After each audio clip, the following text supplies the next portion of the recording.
ये झूठ है जज साहब, बेबुनियाद इल्जाम है ये। आप कौन है और अदालत की कार्रवाई में इस तरह दखल अंदाजी देने की वजह क्या है? जज साहब, मैं करण ठाकुर की मां हूं और अदालत के सामने कुछ कहना चाहती हूँ।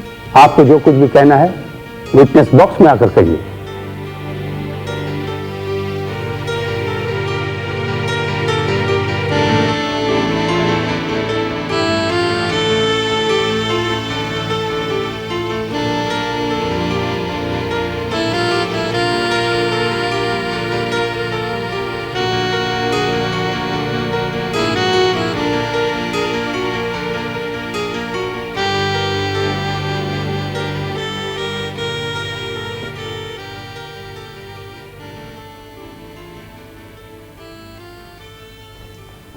आप गीता पे हाथ रखकर कसम खाइए, आप जो भी कहेंगे सच कहेंगे, सच के सिवा कुछ नहीं कहेंगे। मैं जो कुछ कहूंगी सच कहूंगी, सच के सिवा कुछ नहीं कहूंगी।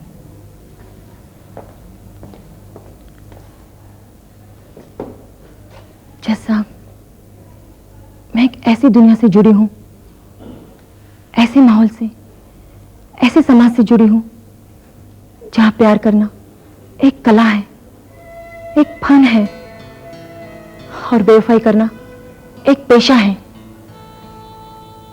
मगर मैंने वो माहौल, वो समाज छोड़ दिए हैं।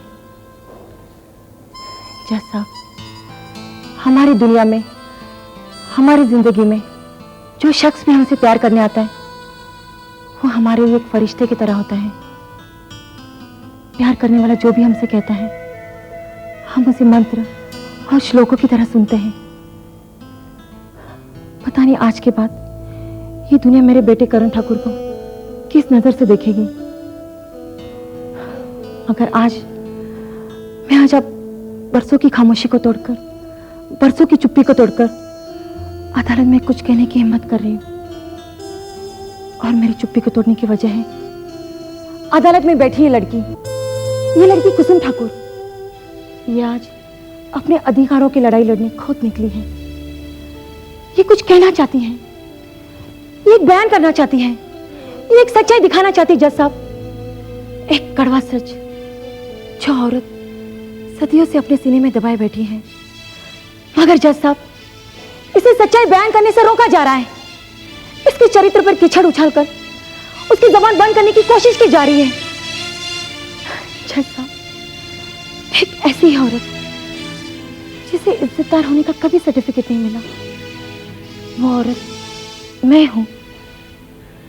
मैं आज उन तमाम औरतों की तरफ से, उन तमाम गूंगी, बेबस और लाचार औरतों की तरफ से, उन खामोश औरतों की तरफ से अपनी जबान खोलूंगी, ताकि इस समाज में जहां औरत की इज्जत और इस्मत को सिर्फ खिलौना समझा जाता है, उसे दिन दहाड़े भरे बाजार में लूट लिया जाता है, उनकी हिफाजत के लिए मैं आज भरे अदालत में यह कहना चाहती हूँ कि करण ठाकुर, जिसने मेरी कोख से जन्म लिया है, एक नाचने वाली, एक तवायफ, एक वेश्या की कोख से जन्म लिया है, वो करण ठाकुर रुद्र प्रताप सिंह का बेटा है। यानी करण ठाकुर का बाप ठाकुर रुद्र प्रताप सिंह है। यानी करण ठाकुर का बाप ठाकुर रुद्र प्रताप सिंह है। ठाकुर रुद्र प्रताप सिंह है। ठाकुर रुद्र प्रताप सिंह है। ठाकुर रुद्र प्रताप सिंह है। अगर वकील साहब में हिम्मत है, अगर इन्हें सच्चाई का सामना करने की ताकत है, अगर इन्हें अपने बयान पर विश्वास है, तो ये अपने मुंह वकील नीलक ठाकुर के पिता ठाकुर रुद्र प्रताप सिंह को अदालत में बुलवाकर मेरा सामना करवाए। जज साहब, ये तो मेरी चुनौती है कि ठाकुर रुद्र प्रताप सिंह इस अदालत में आए और मेरे सामने ये कह दें कि मैंने और मेरे बेटे ने जो कुछ भी कहा वो झूठ है। अगर वकील कोतवाल साहब में इतनी हिम्मत नहीं है कि वो उन्हें अदालत में ला सके, तो फिर अदालत के सामने ये मान ले कि मैंने और मेरे बेटे ने जो कुछ भी कहा वो सच है। सच है, सच है, सच है, सच है, सच है। जज साहब, ये तो मेरी चुनौती है कि ठाकुर रुद्र प्रताप सिंह इस अदालत में आए और मेरे सामने ये कह दें कि मैंने और मेरे बेटे ने जो कुछ भी कहा वो झूठ है। ठाकुर रुद्र प्रताप सिंह इस अदालत में आए और मेरे सामने ये कह दे कि मैंने और मेरे बेटे ने जो कुछ भी कहा वो झूठ है।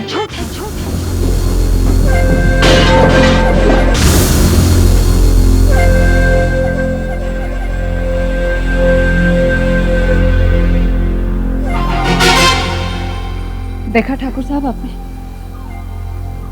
हालांकि आपने इस बेजान शीशे पर अपना गुस्सा उतार दिया और ये बेचारा आपकी चोट भी नहीं सह पाया, इसीलिए चीख कर चकनाचूर होकर गिर गया और इसकी दर्द भरी आवाज इस हवेली के कोने कोने में गूंज उठी। ठकुराइन, जिस तरह इस शीशे के टूटने से आवाज गूंजी है, उसी तरह हमारे दुश्मनों की भी चीखने की आवाज आएगी। तुम क्या समझती हो कि कुसुम दुश्मनों से मिलकर जो कदम उठा रही है उसमें वो कामयाब हो जाएगी? कितनी गलत बात कर रहे हैं आप। कुसुम ने किसी दुश्मन के साथ मिलकर ये कदम नहीं उठाया है ठाकुर साहब। उसे आप भी देखते आ रहे हैं और मैं भी देखती आ रही हूं। दिन रात महीना साल उसने जुल्म सहकर गुजारे हैं और आज अगर उसकी खामोशी ने कदम उठाया है अदालत की ओर, तो उसकी उस घड़ी के लिए आपको इंतजार करना पड़ेगा जब उस पर हुए जुल्म और अत्याचारों की कहानी वो अदालत के सामने बयान करेगी। ठाकुर साहब, इस हवेली में भले ही सब इंसान अपनी आंखें और जुबान बंद कर लें, लेकिन यहाँ की छत, दीवार, दरवाजे जो खामोश आंखों से सब कुछ देख रहे हैं, वो चुप नहीं रहेंगे। वो भी उसी आईने की तरह चीखेंगे। उसकी चीख से अदालत का कलेजा दहल जाएगा। ठकुराइन, ऐसे नाजुक वक्त में जब तुम्हें मेरे साथ होना चाहिए, तुम कुसुम की मजबूरी की दुहाई दे रही हो। नहीं ठाकुर साहब, नहीं, मैं कुसुम की दुहाई नहीं दे रही। मैं तो एक औरत की तरफ से, बल्कि उन औरतों की दुहाई दे रही हूं जिनके साथ दिन के उजाले में अत्याचार हुए, जिनकी इज्जत और आबरू के साथ खेला गया है, जो जुबान से कुछ न कह सकी, उसे जीते जी मरने पर छोड़ दिया, और जिसकी जुबान पर एक लफ्ज भी आया, उसकी जुबान अमिता की तरह बंद कर दी गई। ठाकुर साहब, इतना याद रखिए कि कुसुम अमिता नहीं है। वो इस घर की, इस खानदान की, आपकी, आपके बेटे की सताई हुई एक भागी औरत है, जिसने आपको, आपके खानदान को, आपके बेटे को अदालत में एक भरी चुनौती दी है, और चुनौती ने आपकी नींद हराम कर दी है। लेकिन अब वो अकेली नहीं है। उसके साथ न जाने कौन कौन गवाही देने आएगा। तुम भी जा सकती हो अदालत में उसकी तरफ से गवाही देने के लिए। ठाकुर साहब, काश मैं ऐसा कर पाती। मेरे पैरों में तो वही पुरानी जंग लगी हुई, परंपराओं की बेड़ियां लगी हुई हैं। ठाकुर साहब, मैं मजबूर हो सकती हूं, मगर हर औरत मजबूर नहीं है। और इतना याद रखिएगा कि अब भी वक्त है। कुसुम की बेबस आवाज आपको आवाज लगा रही है। अपनी गलतियों को मानकर उसका हक उसे दे दीजिए, वरना ये फरियाद आपको बहुत महंगी पड़ेगी। ठाकुर साहब, इतिहास कभी किसी जालिम को माफ नहीं करता। रावण, कंस, दुर्योधन सब आपके सामने है। आज अगर आपने वक्त की आवाज को नहीं सुना तो आप बहुत पछताएंगे, और उस समय इस हवेली की दीवार, दरवाजा कुछ भी नहीं होगा जिस पर सर रखकर आप रो सके।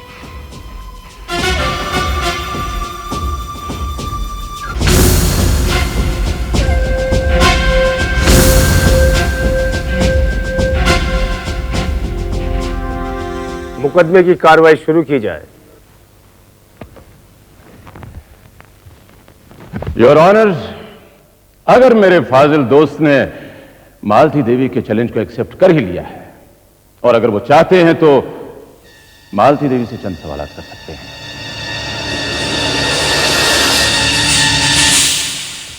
जी नहीं योर, मालती बाई की चुनौती का इस मुकदमे से कोई ताल्लुक नहीं है।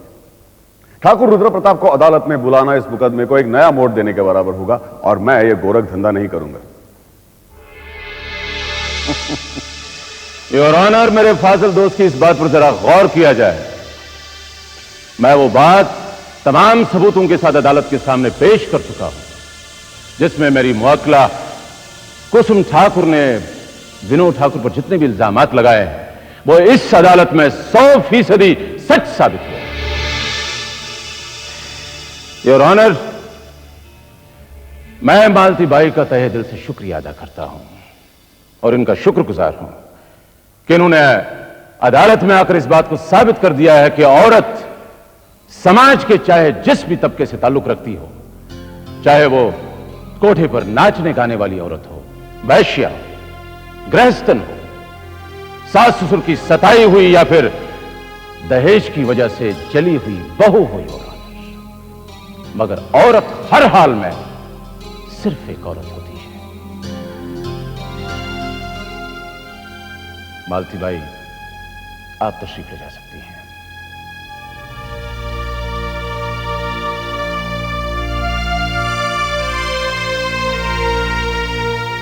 योर ऑनर, अब मैं इस मुकदमे के दूसरे पहलू की तरफ अपना रुख करता हूं जिसमें विनोद ठाकुर एक अयाश, एक बेवफा, एक लापरवाह और एक जालिम शख्स साबित होता है। योर ऑनर, ये वो शख्स है जो औरत को महज बाजार की एक बिकाऊ चीज समझता है कि जब चाहे उसे कीमत देकर खरीदा जा सके, उसे जिस तरह चाहे इस्तेमाल किया जा सके योर ऑनर, और जब उससे जी भर जाए तो उससे ठोकर मारी जा सके। और इसने अपनी पत्नी कुसुम ठाकुर के साथ ऐसा ही सलूक किया। योर ऑनर, यह एक गिरे हुए आदमी की पहचान है। योर ऑनर, जब मेरी मुवक्किला कुसुम ठाकुर अपने होने वाले बच्चे के इंतजार में थी, उसका सपना देख रही थी, जब वो मां बनने की आरज़ू में उतावली हो रही थी, जब वो आने वाले नन्हे से बच्चे की नन्ही नन्ही जुराबें बुना करती थी, जब वो अपनी ममता का श्रृंगार कर रही थी, उसे निखार रही थी, उस वक्त ये शख्स जिसका नाम विनोद ठाकुर है, अपने ही दफ्तर की सेक्रेटरी जिसका नाम मनाली है, उससे प्रेम रंगरलिया मनाया करता था, उससे प्रेम का नाटक खेल रहा था। यह हर रोज उससे मिलता था, उसके जिस्म के साथ अपने जिस्म को हमकिनार किया करता था, और वो भी किसी बाग में या किसी होटल के कमरे में नहीं, बल्कि अपने ही दफ्तर में योर ऑनर। और हुआ यूं योर ऑनर कि एक दिन यह नजारा कुसुम ठाकुर ने अपनी आंखों से देखा। उसने अपने इस शोर को किसी गैर औरत की बाहों में झूमते हुए देखा। उससे यह सदमा बर्दाश्त नहीं हुआ, वो वहां से भागी, वो भागती रही, वो बदहवास थी, और बदहवास हालत में भागती हुई इस औरत की बदकिस्मती देख लीजिए योर ऑनर कि ये अपने ही बाप की कार की चपेट में आ गई।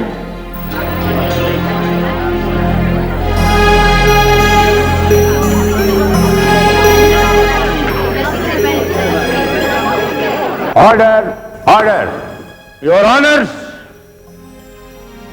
विनोद ठाकुर की गंदी हरकतों ने एक मां, एक औरत को उसके बच्चे से महरूम कर दिया। वो बच्चा जो अभी इस दुनिया में आया ही नहीं था, उसके आने से पहले ही उसे छीन लिया। इतना ही नहीं, इस हादसे ने कुसुम ठाकुर को अपाहिज बना दिया। Your honour, your honour, Vinod Thakur के पास वक्त ही कहां था कि वो अपनी बीमार और अपाहिज पत्नी को देखने के लिए जाता। उसके पास फुर्सत ही कहां थी कि वो जाकर उससे मीठे दो बोल ही बोल लेता। योर ऑनर, कुसुम ठाकुर अपने पति के गम में इतनी टूट चुकी थी कि मौत का शिकंजा, मौत का दरिंदा पंजा उसे दबोच लेता। उसकी जिंदगी में करण ठाकुर नाम का एक फरिश्ता अपने बेटे के साथ आया। योर ऑनर, उसकी हमदर्दी और बच्चे की मुस्कुराहट ने उसे एक नई जिंदगी दी। मगर विनोद ठाकुर फिर भी उसकी तरफ नहीं मुड़ा, बल्कि विनोद ठाकुर आज भी अपनी ऑफिस की सेक्रेटरी मनाली की जुल्फों में उलझा हुआ है। योर ऑनर, इससे पहले कि मेरे फाजिल दोस्त फिर किसी सबूत का नारा लगाएं, मैं इस अदालत को विनोद ठाकुर और मनाली की प्रेम गुफ्तगू की रिकॉर्डेड कैसेट सुनाना चाहता हूं। इजाजत है। Thank you your honour.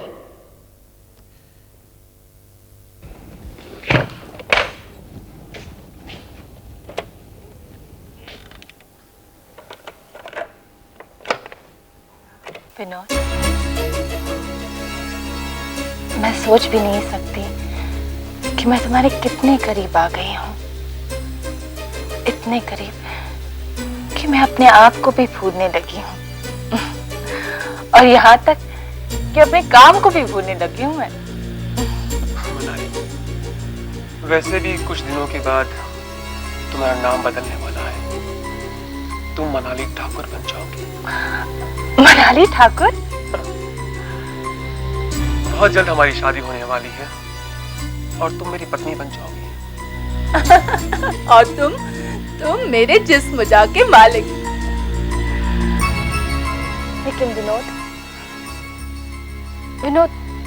मुझे बहुत डर लगता है कहीं हमारे मिलन को किसी की नजर न लग जाए। मनाली, मैंने तुमसे कितनी बार कहा है कि इस डर को अपने दिलो दिमाग से हमेशा के लिए निकाल दो। कैसे निकाल दो Vinod? I object your honour. यह बात तो मेरी समझ में नहीं आती योर ऑनर। मेरे फाजिल दोस्त सबूत के नाम पर एक कैसेट उठा के लाए हैं जिसमें किसी हिंदी धारावाहिक के आर्टिस्टों ने विनोद ठाकुर और मनाली की नकली आवाज में इनके लिखे हुए सीन्स रिकॉर्ड किए हैं। योर ऑनर, क्या ऐसे सबूत पेश करके मेरे फाजिल दोस्त अदालत का मजाक नहीं उड़ा रहे हैं? योर ऑनर, मेरे फाजिल दोस्त सही कह रहे हैं। आवाज की नकल की जा सकती है, यह मैं भी जानता हूं, लेकिन अब जो सबूत मैं अदालत के सामने पेश करने जा रहा हूं वो है तस्वीरें। योर ऑनर, ये वो चंद तस्वीरें हैं जो विनोद ठाकुर और मनाली की छुप कर की गई शादी की सच्ची दास्तान है। यस योर ऑनर, ये तस्वीरें वो तस्वीरें हैं जो विनोद ठाकुर के जुर्म की दास्तान सुना रही हैं, रंगीन दास्तान योर ऑनर।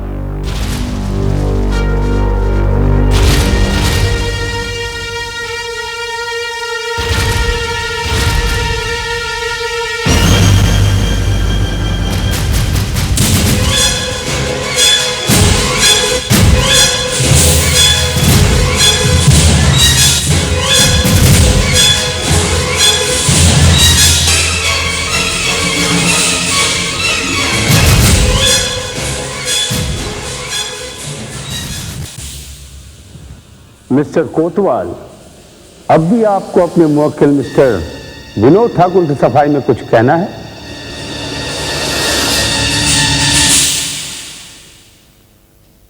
जी नहीं योर। जज साहब, मुझे कुछ कहना है। श्रीमती कुसुम ठाकुर, अदालत आपको इजाजत देती है, कहिए आप क्या कहना चाहती हैं? शुक्रिया।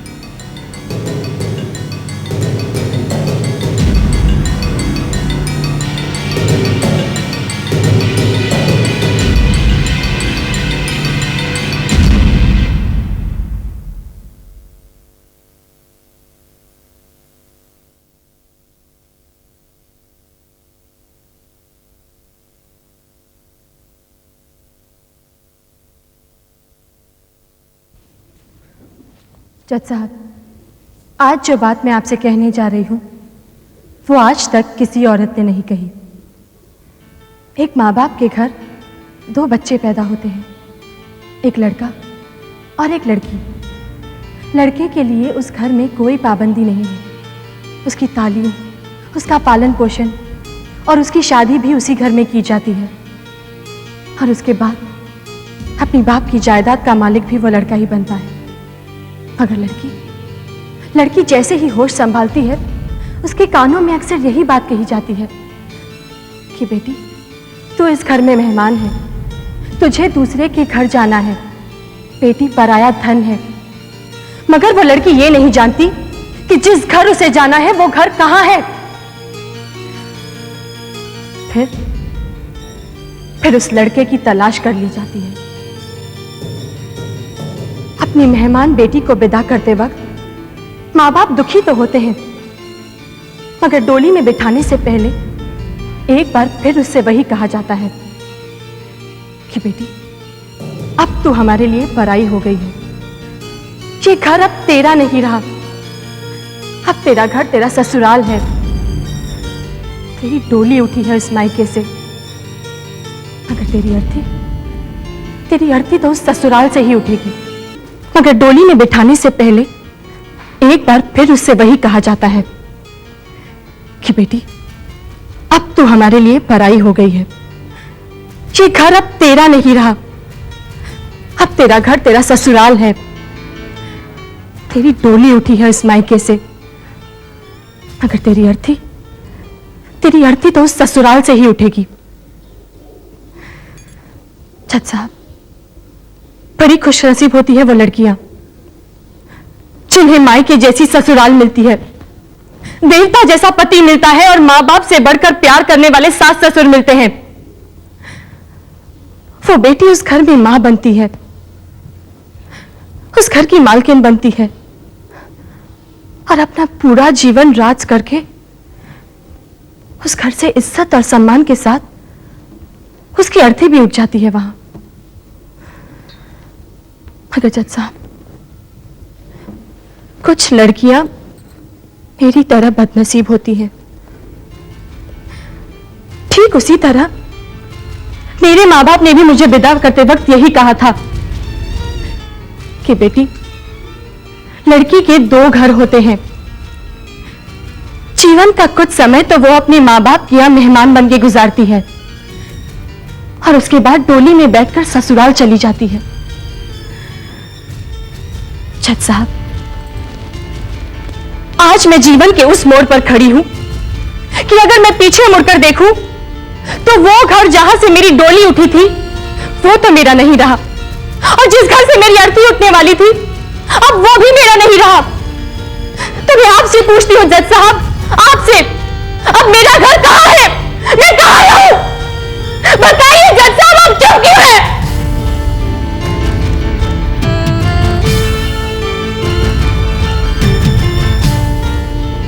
जज साहब, हमारे समाज में लड़की के सिर्फ दो घर ही नहीं होते हैं, उसके दो जीवन भी होते हैं। एक वो जो वो अपने मायके में गुजारती है और दूसरा वो जो वो अपने ससुराल में गुजारती है। लेकिन जज साहब, ससुराल में तो मेरा जीवन अधूरा रह गया, लेकिन अब मुझे तीसरा जीवन भी जीना है। जज साहब, ये तीसरा जीवन ना मैं अपने मां बाप के घर गुजार सकती हूं और ना ही अपने ससुराल में। अब मेरे तीसरे जीवन का फैसला मेरा भाग्य करेगा। जज साहब, जब एक औरत इन अदालत की सीढ़ियों पर चढ़ती है तो वो पल उसके लिए वैसा ही होता है जैसा कि किसी जलती हुई चिता पर चलना। जब वो इंसाफ मांगने इस मंदिर में आती है तो उसका पूरा शरीर ही नहीं, उसका पूरा वजूद घायल होता है। उसका अतीत उससे छीन लिया जाता है, उसे उसके वर्तमान से वंचित रखा जाता है और उसका भविष्य वो अंधेरे का समंदर होता है जहां वो जिंदगी और मौत की लड़ाई लड़ती है।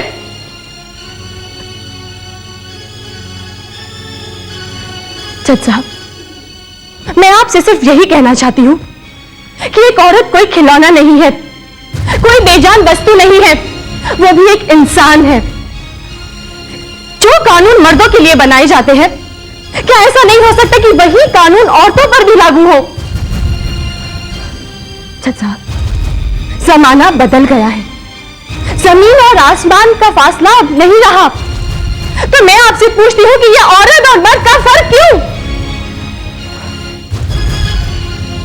जज साहब, अपने दोनों जीवन बिता के अब इस तीसरे जीवन में मैं आपके पास आई हूं, इसी उम्मीद पर कि यहां एक औरत का अधिकार मिलेगा, मुझे इंसाफ मिलेगा, एक औरत को इज्जत और सम्मान से जीने का हक मिलेगा। चाचा, औरत सिर्फ बेटी ही नहीं होती है, वो एक पत्नी भी होती है, एक मां भी होती है। जज साहब, अगर आज इस इंसाफ के मंदिर से एक औरत को इंसाफ नहीं मिला तो ये इस इंसाफ के मंदिर का दुर्भाग्य होगा, क्योंकि इंसाफ की कुर्सी पर बैठने वाला जज भी तो किसी औरत का ही बेटा है।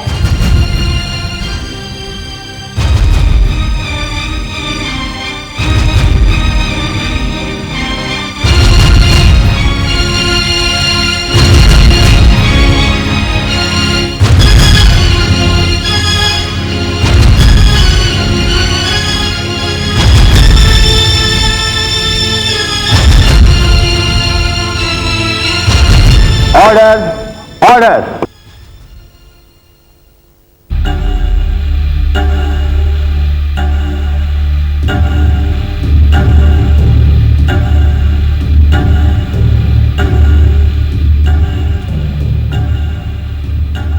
अदालत ने दोनों ही पक्षों का बयान गौर से सुना। तमाम बयानात, गवाहों और सबूतों की रोशनी में अदालत इस नतीजे पर पहुंची है कि श्रीमती कुसुम ठाकुर और मिस्टर विनोद ठाकुर की शादीशुदा जिंदगी खुशगवार नहीं रही। अदालत ने यह महसूस किया कि मिस्टर विनोद ठाकुर श्रीमती कुसुम ठाकुर के लिए एक अच्छे पति साबित नहीं हो सके। इनकी वजह से श्रीमती कुसुम ठाकुर हमेशा मानसिक तनाव में रही। उन पर जो कुछ गुजरा, अगर उन्हें दोबारा अपने पति के साथ रहने के लिए मजबूर किया गया तो शायद वो जिंदा रहने के काबिल ही नहीं रहेगी। अदालत को श्रीमती कुसुम ठाकुर के साथ पूरी पूरी हमदर्दी है और यह अदालत श्रीमती कुसुम ठाकुर की तलाक की अर्जी को मंजूर करती है और इसी के साथ यह अदालत मिस्टर विनोद ठाकुर को हुक्म देती है कि उनकी वजह से जो 8 साल तक श्रीमती कुसुम ठाकुर का नुकसान हुआ है, उसकी भरपाई के लिए वो उन्हें उनकी हैसियत के मुताबिक रहने के लिए अलग मकान दे। मिस्टर विनोद ठाकुर की प्रॉपर्टी में जहां कहीं श्रीमती कुसुम ठाकुर पार्टनर हो, उनके नाम शेयर्स हो और उसके साथ श्रीमती कुसुम ठाकुर अपने मैके से शादी के वक्त जो नकदी और जेवरात लेकर आई थी, वो सब उन्हें वापस मिलने चाहिए।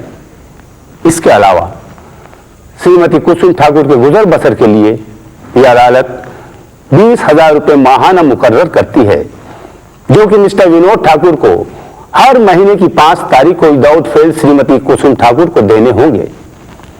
यह अदालत मिस्टर विनोद ठाकुर को हुक्म देती है कि श्रीमती कुसुम ठाकुर का हिस्सा और जितनी भी चीजें अदालत के फैसले में शामिल है, वो अदालत के फैसले के 30 दिन के अंदर अंदर श्रीमती कुसुम ठाकुर को मिल जानी चाहिए।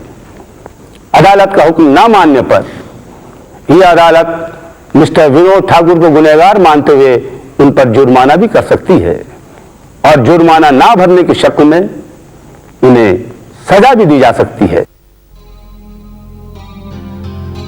जज साहब, क्या बात है श्रीमती कुसुम ठाकुर? मुझे और भी कुछ कहना है। हाँ कहिए, क्या कहना चाहती हैं आप? जज साहब, मैंने इस घर से, इस जायदाद से, इस आदमी से जिस लिए रिश्ता तोड़ा है, उसकी वजह मैं अदालत को बता चुकी हूं। जिस आदमी ने मुझे इतने दुख दिए हों, और दुख भी ऐसा कि मेरा होने वाला बच्चा ही मुझसे छीन लिया, मेरी गोद बसने से पहले ही उजाड़ दी। मैंने जब हर रिश्ता ही तोड़ दिया है इनसे, तो मुझे इनकी जायदाद में से या मुझे इनका कुछ भी दिया हुआ नहीं चाहिए। जज साहब, अगर मैंने इनकी संपत्ति को कबूल कर लिया तो मेरे अतीत का ये कांटा हमेशा मेरे सीने में चुभता रहेगा। मुझे कुछ नहीं चाहिए जज साहब, मुझे कुछ नहीं चाहिए।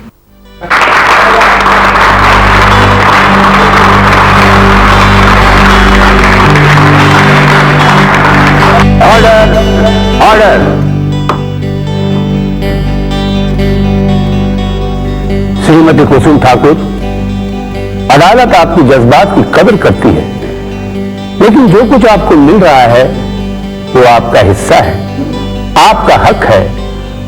आप चाहे तो इसे लेकर किसी को दान कर सकती है।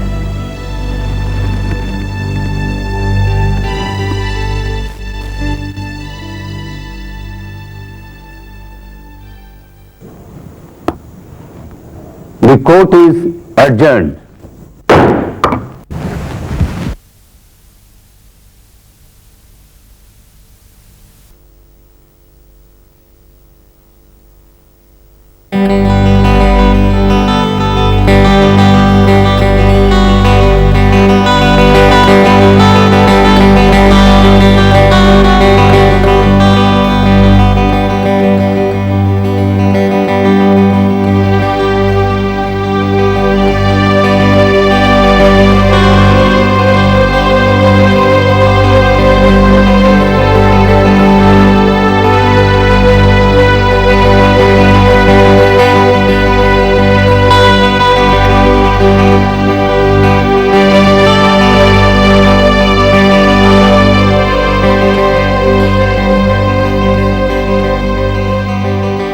बस बस बेटे, तुम्हें ये सब करने की जरूरत नहीं है। बेटी, एक नई जिंदगी तुम्हारा इंतजार कर रही है। खुश रहो।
चली जा यहां से।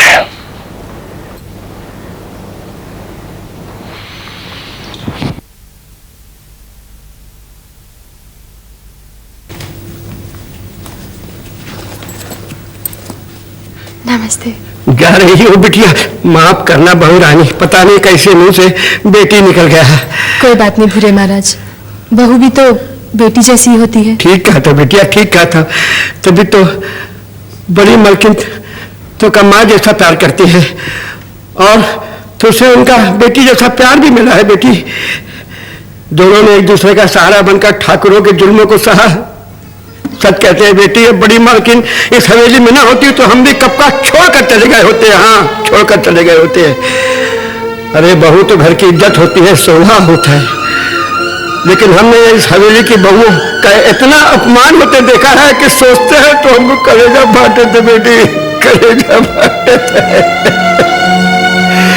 बिटिया, जात तो हो, लेकिन ये बताओ, हमारी बड़ी मालकिन का केकर सहारे छोड़कर जाए तो बेटी, केकर सहारे छोड़कर जाए। पंडित जी ठीक बोल रहे हैं, तुम्हें ये घर छोड़ के नको जाओ। छोटी मालकिन नको जाओ। परदेसी, मालकिन मत कहो मुझे। आपने तो मुझे भाई जैसा प्यार दिया है। अगर माझी के अलावा किसी ने मेरा दुख बांटा है तो वो आप और भूरे महाराज ही तो है। माझी का ख्याल रखना। लगता है कि अब इस घर से मेरा दाना पानी ही उठ गया है। ठीक है बेटिया, ठीक है, भगवान की शायद यही मर्जी है। जाओ बिटिया, जाओ। हम तो यह चाहते हैं कि हम भी बड़ी मालकिन भी इस नरक से दूर चली जाए, दूर चली जाए, ताकि हमको भी चुटकी मिले।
खुश रहो।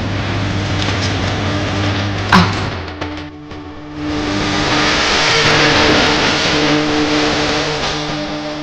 कुसुम, मैं तुम्हें इस घर में बहू बनाकर नहीं लाई हूं, बल्कि बेटी बनाकर लाई हूं। और इस हवेली को आज के बाद ससुराल नहीं, अपना मायका समझना। कुसुम, मैं अब तक इस हवेली का बोझ उठा उठा कर थक गई हूं। आज के बाद ये जिम्मेदारी तुम्हारे ऊपर।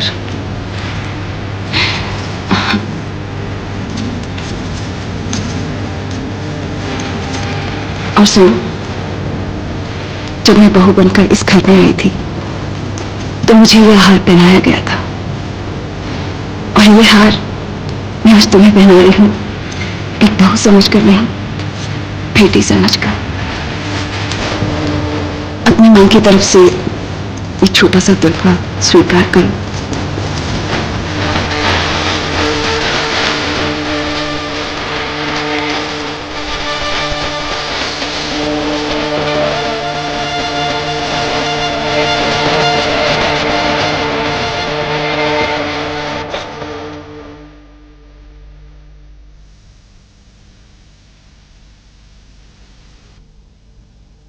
माँ जी,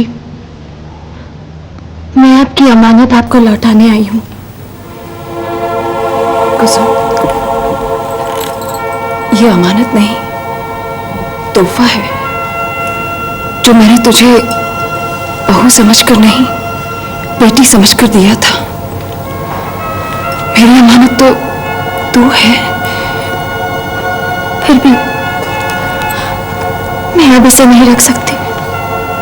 कुसुम, देख, मेरी बात मान ले, इसे अपने पास रख।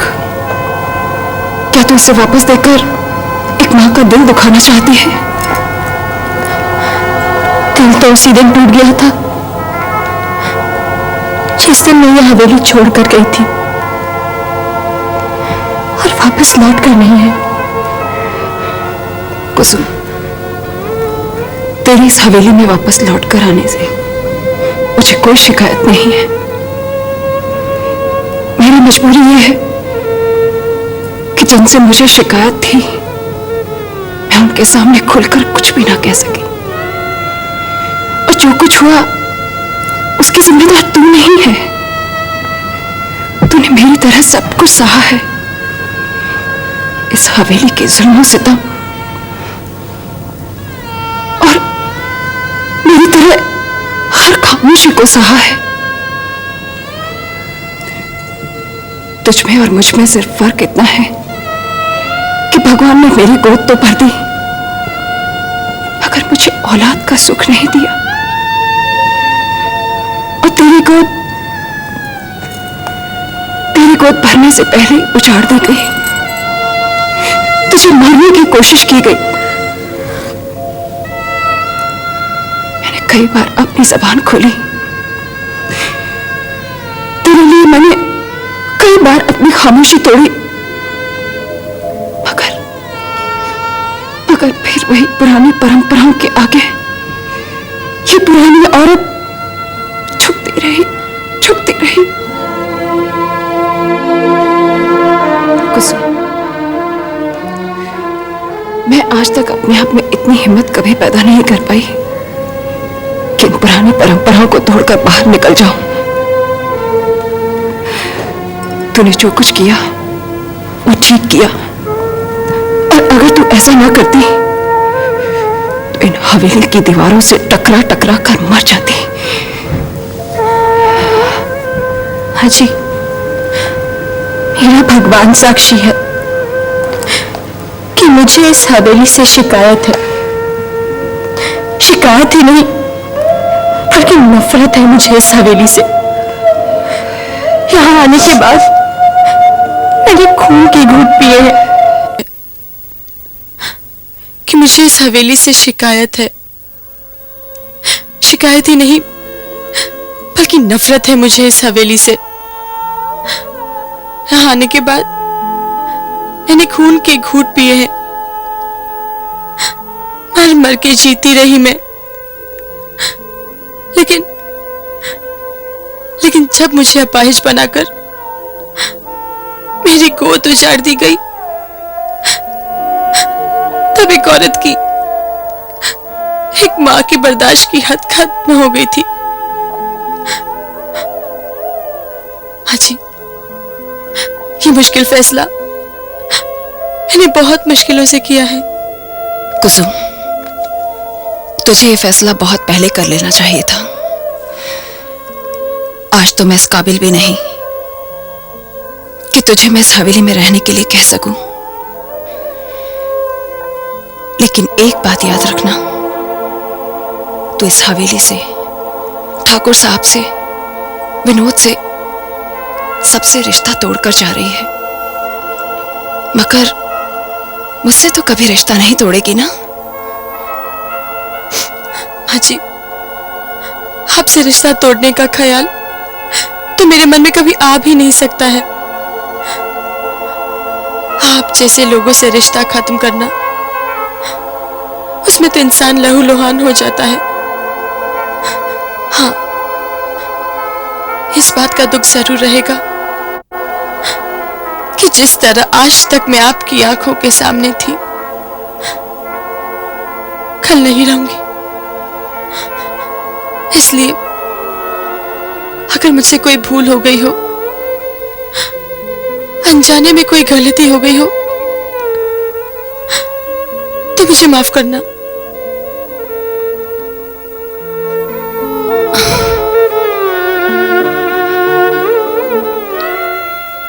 सदा खुश रहो।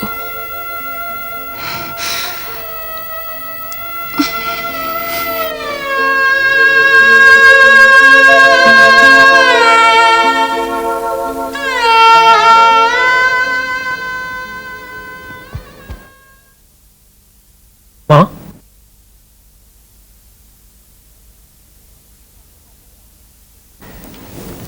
ठाकुर साहब, ये है आपका बेटा विनोद ठाकुर। कुसुम को इसकी सूरत भी नहीं देखनी चाहिए थी, और ना ही उसने देखी। सब यातनाओं को भूलकर, दुखों को भूलकर, सब तकलीफों को भूलकर वो आपके पैर छूने आई थी। उसने तो अपनी शराफत नहीं छोड़ी, फिर आप अपनी शराफत कैसे भूल गए कि आपने उसे अपने पांव भी नहीं छूने दिए? ठकुराइन, अब हमारा उसके साथ रिश्ता ही क्या रह गया है? ठाकुर साहब, जब कुसुम इस घर की बहू नहीं थी, उससे पहले वो आपके दोस्त की बेटी थी, और उसने पहले भी कई बार आपके पैर छुए हैं। ठकुराइन, रिश्तों का ताल्लुक दिलों से होता है, और उसने जो कुछ भी किया है, तुम क्या समझती हो कि हमारे दिलों को राहत मिली है? उसने हमसे, इस घर से, हमारे बेटे विनोद से रिश्ता तोड़ लिया है, और वो यह हवेली छोड़कर चली गई है। ठाकुर साहब, वो इस हवेली को छोड़कर नहीं गई, बल्कि उसे इस हवेली को छोड़ने पर मजबूर किया गया। कितने जख्म सहती, कितने आंसू पीती, कितना अपमान सहती, और कितनी अपनी ममता का गला घोटती। ठाकुर साहब, जमाना बदल गया है, और आपको भी उस जमाने के हिसाब से बदल जाना चाहिए। ठकुराइन, यह तुम्हारी नजर का धोखा है। जो पहले था वो अब भी है। ना ही परंपराएं बदली हैं, ना ही जमाना बदला है, और ना ही हालात बदले हैं। वही दिन है, वही रात है, वही पहाड़ों की ऊंचाइयां हैं, और वही समुंदर की गहराइयां हैं। एक बात तुम सुन लो, हम कुदरत के बनाए हुए अनमोल रचना हैं। हम जैसे थे वैसे ही रहेंगे। ये नए जमाने की हवाएं ना ही तो हमें हिला सकती हैं, और ना ही हमें बदल सकती हैं। ठाकुर साहब, तो इतना सुन लीजिए, जिस अहंकार से आप ये बात कह रहे हैं, और जिन पहाड़ों की आप बात कर रहे हैं, पहाड़, वो ऊंचे ऊंचे पहाड़, वो भूचाल के झटके से जमीन में धंस गए हैं, और वो समंदर जो उलट पुलट होकर के सूख गए हैं। जहां आबादी थी वहां वीरानी हो गई है, और जहां वीरानियां थी वहां आबादियां हो गई हैं। ठाकुर साहब, अपने इस दिल से इस अहंकार को निकाल दीजिए। जमाने की हवाएं पत्थरों को रेत में बदल देती हैं। तो फिर हम और आप तो क्या चीज हैं? हम तो मामूली इंसान हैं। हमारी हस्ती ही क्या है? हमें तो ये भी नहीं पता कि हमने एक कदम जो बढ़ाया है, हम दूसरा कदम बढ़ा भी पाएंगे या नहीं। हमने जो एक सांस ली है, दूसरी सांस हम ले भी पाएंगे या नहीं। ठाकुर साहब, आपने जो जिंदगी बिताई है, आप जो जिंदगी जीते आ रहे हैं, और आपने अपने बेटे को जो तालीम दी है, उसे उस राह से रोक लीजिए। उसे समझाइए कि घर औरत के बिना घर नहीं होता। कुसुम इस घर से गई नहीं है, उसकी शक्ल में इस घर से लक्ष्मी गई है। मां, तो तू भी सुन ले, लक्ष्मी इस घर से नहीं गई, बल्कि बहुत जल्द लक्ष्मी इस घर में आ रही है। मैं ला रहा हूं उसे इस घर में। विनोद, जिसे तुम लक्ष्मी कह रहे हो, वो तुम्हारी बर्बादी का सामान है। कुसुम एक नेक औरत है जिसने तुम्हें माफ कर दिया, मगर जिसे तुम लक्ष्मी कह रहे हो, वो लक्ष्मी नहीं, सौदागर है। एक दिन तुम्हें खरीद भी लेगी, और जब जी चाहे कौड़ियों के दाम तुम्हें बेच भी देगी।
क्या बात है, आप इस तरह अंधेरे में क्यों बैठे थे? अब अंधेरे के सिवा रह भी क्या गया है इस घर में? कैसी बात कर रहे हैं आप? आपको तो खुश होना चाहिए। इतने दुखों को सहने के बाद, इतनी मुश्किलें उठाने के बाद, इतना कुछ खोने के बाद, आज आपकी बेटी को इस कैद से रिहाई मिल रही है। एक मुसीबत भरी जिंदगी से छुटकारा मिल रहा है। अंधेरे से निकलकर उजाले में सांस लेने का मौका मिल रहा है। एक ऐसे बंधन से मुक्ति मिल रही है जो उसके गले का फंदा बनती जा रही थी।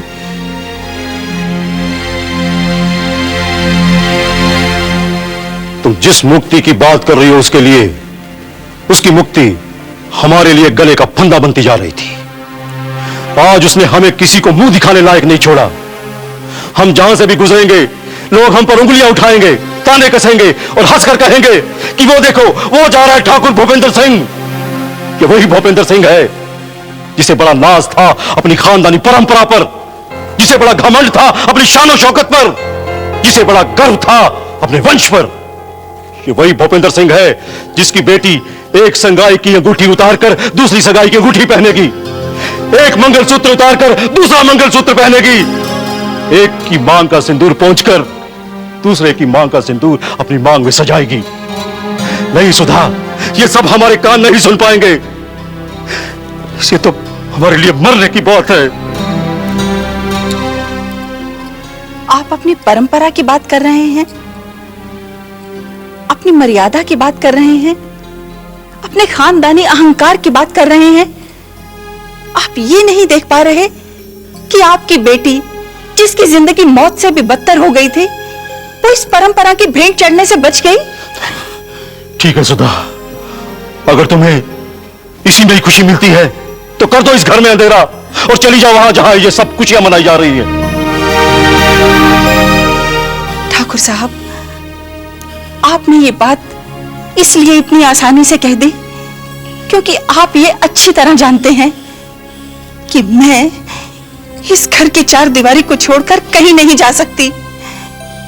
मैंने अपनी आंखों के आगे अपनी औलाद को इस घर से जाते हुए देखा है, मगर आपकी इच्छाओं के आगे मैंने अपनी ममता का गला घोंट दिया।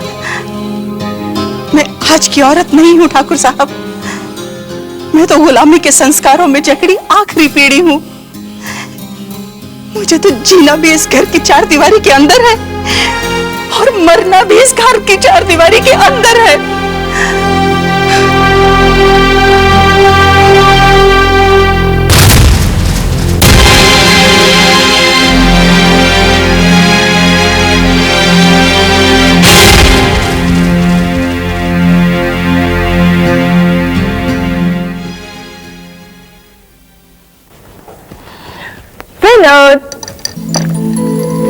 मनाली, मुबारक हो विनोद। बड़े हैरत की बात है कि आज जिंदगी में पहली बार तुम्हारे हाथ पर तुम्हें मुबारकबाद दी जा रही है। कंग्रेचुलेशंस। कंग्रेचुलेशंस। बहुत खुश हो? खुशी की बात तो है ही। कुसुम इसलिए खुश होगी कि उसे तुमसे छुटकारा मिला, और मैं इसीलिए खुश हूँ कि अब हमारी शादी पर जो खतरा मंडरा रहा था ना, वो अब टल गया।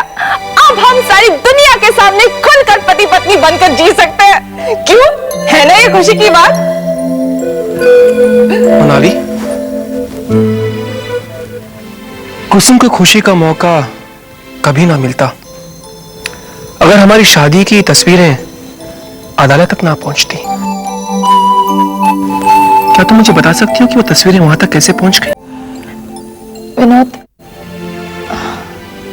तुम तो जानते हो हमें कोई ब्लैकमेल कर रहा था।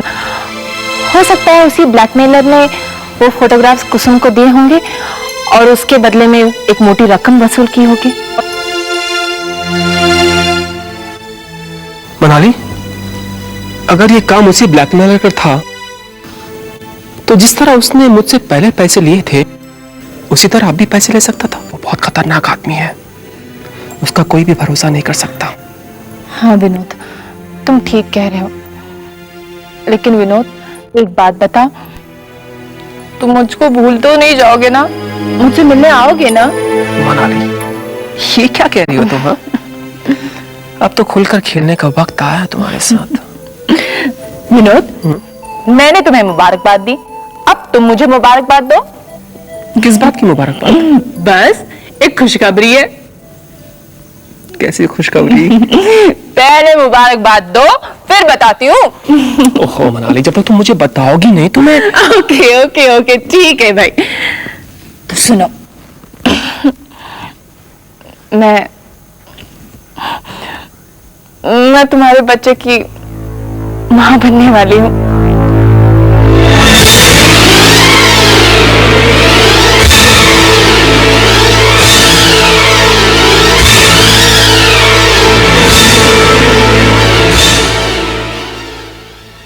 वकील साहब, मुझे इस बात का दुख नहीं है कि आप मुकदमा हार गए हैं।